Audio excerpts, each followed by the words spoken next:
Hi everyone, this morning I woke up to find out there was a 16.5 version update for Filmic Pro. So this morning or today, whatever time you're watching it, I'm going to give you the lowdown on all those features that have been updated for the Filmic Pro app today. The biggest feature that's been updated on Filmic Pro is the gain bar on your audio meter. Now if you've got a widescreen phone where the audio meter is on the side of your screen, you'll see that that gain bar is a lot more obvious now.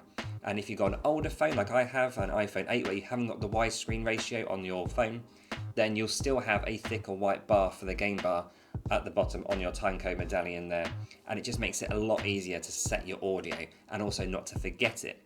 Now I didn't think this was that big an update, but apparently on the social media it is, because everyone commenting is saying this is such a great update, been waiting this for ages.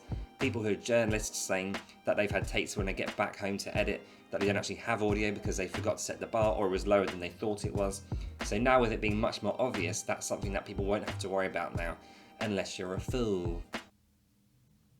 I'm just joking, I always sometimes, forget it as well. So that's a big update for Filmic Pro, so you shouldn't be forgetting your audio anymore. And if you're new to Filmic Pro, it makes it much more obvious as to where that bar for the gain level is, and you can set it in a much easier way. The next part of the update is if you're using the torch on your settings for Filmic Pro. I don't do this myself, but if you do, apparently the 3 levels are much more accurate. So you've got your low level light, medium and high level light for your torch. They've made that much more accurate. I personally don't use it, but if you do, let me know down below what you use it for. I'd be very interested to find out. Also, after a clean install of Filmic Pro, it will now set to default HEVC setting. So if you're going to do an update, or if you've got an issue with your Filmic Pro and you have to reinstall it, you'll have HEVC setting on your phone.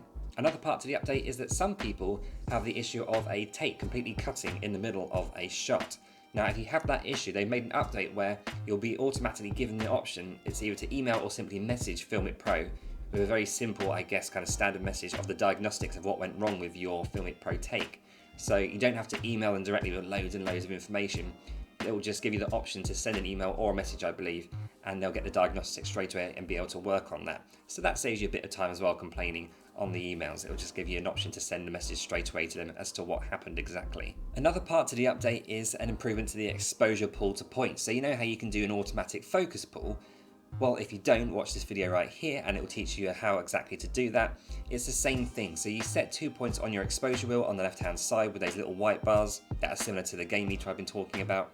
You set an exposure for indoors, and let's say you're going outdoors or to a room that's much different in light intensity, then you can set the second point for exposure. So as you're walking from one room to another, or indoors to outdoors, or vice versa, you can set those points on your exposure and change it seamlessly with one touch of your finger, so that you get a nice smooth exposure change into one situation into another. So that's a nice little part to the update as well. So guys, I hope you've enjoyed this video and the update that Filmic Pro put out there. If you have, let me know what you've enjoyed most about the update. Is that audio gain bar something that you've really been looking for? Is going to help you out a lot? Is the exposure something that you're going to find interesting and use a lot more now? And I've got a new video coming out in a couple of days time about a really exciting accessory I just bought. Can't believe it, I've only just got this.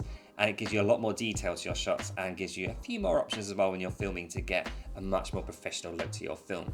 So I'll see you in a couple of days. If you enjoyed this video, let me know what you enjoyed about it in the comments down below. See you on the next one. Bye bye.